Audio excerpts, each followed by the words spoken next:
Hi, I'm Frank O'Brien and welcome to Robertfranciswine.ie. Today in the latest of my video blogs I'm reviewing a red wine blend from Argentina.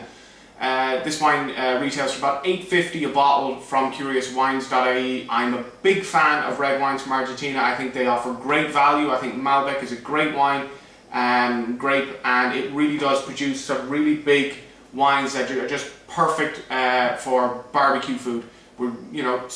Patrick Day has turned now. For me, the weather always starts to improve a little bit after Paddy's Day, and hopefully if the weather like we've had at the moment keeps up, you can see over here it's nice and bright, that we might actually be able to do some barbecuing in the next couple of weeks. Perhaps I'm being a bit optimistic. It is Ireland after all, and particularly the west of Ireland. But this is the Tesoro de los Andes. It's a Malbec Shiraz from Mendoza. This is the 2007 vintage, I think. I don't actually see it anywhere on the bottle.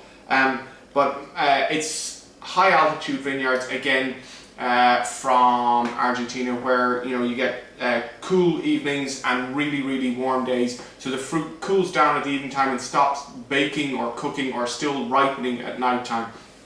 I think this is an entry-level wine from Nieto Centadar, but doesn't actually say on the back here. But I think without further ado, we're going to get straight into the wine. It's got 13% alcohol as well. I know a number of people who've been reading my column in the Connacht Tribune or on my blogs have been asking me to post the alcohol percentages, and if I do forget, please email me or leave a comment, or just ask me on Twitter and I can get back to you with the details, because I'm trying to give you as much information as possible here on Robertfranciswine.ie.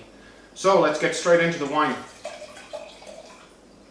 And it really does have that lovely colour that you would expect from a Malbec and from a Shiraz, but it's got a really nice kind of cherry purple colour. It looks like a maraschino, black purple cherry. It really does look hugely inviting. And straight off the nose, off the bat on the nose, there's some nice black fruits, but there's a creaminess from the oak. Now, I'm guessing this has been oaked, but sometimes with cheap oak, it feels like you've just eaten a Hurley or even a piece of this table or something.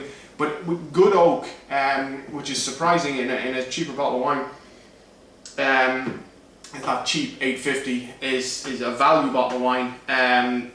Is surprising, but you get that kind of cream dessert pie that I talk about a lot of the times in my tasting notes. That it just feels like someone has given you a really nice dessert that has cream with it, so you get fruit and the cream.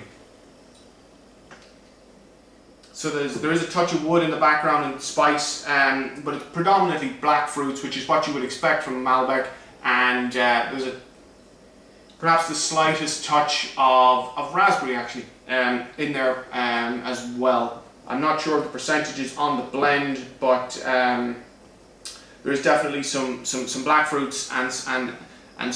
For me, it's raspberry anyway on the red fruit side, which is probably coming from the Shiraz.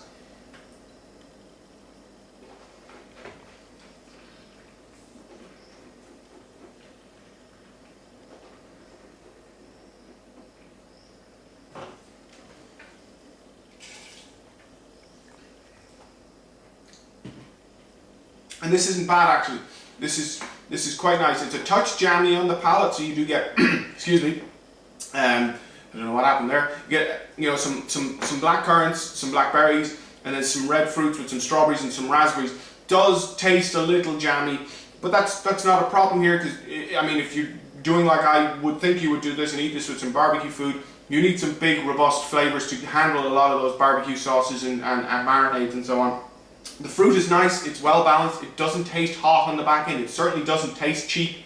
That elegant creaminess that I mentioned on the nose isn't as evident on the palate. There is a touch of woodiness, but it's not a problem. There's some nice spice and some nice, it's a nice wine.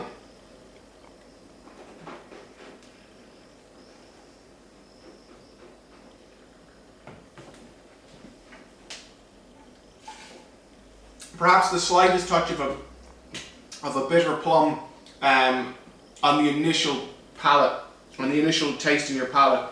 But that's something that I'm quite sensitive to, so it mightn't be as prevalent for other people. But overall, a really nice wine. And at $8.50, when you think €3 of that is going to the government, it's a really, really solid play. You know, it would be great. Packaging isn't bad. So overall, it is a really, really solid wine. I'd have to kind of go 87 plus on this wine. It's not going to change your world, but at 850, if you've got a party and a whole lot of people who are coming over and you want to put up something that, you know, most people aren't going to find offensive, this would be a really good option for that. So I think the Terras de los Andes, 87 plus points. Okay, I will see you next time on Robertfranciswine.ie.